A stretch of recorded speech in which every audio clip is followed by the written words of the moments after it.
నచ్చిన పని నేను చేస్తుంటాను నవ్వులు రువ్వుతూ నవ్వులు పంచుతూ 4 రోజులు ఉన్నా చాలు అంతే చాలురా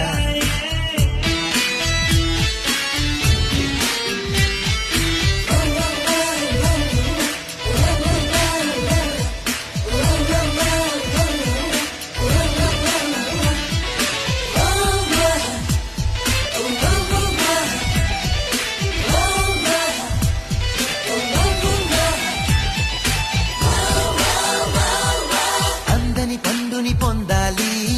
అంతా ఆనందం అందిన వెంటనే పంచాలి ఎంతో సంతోషం అల్లరి పనులే చెయ్యాలి అప్పుడే ఆరోగ్యం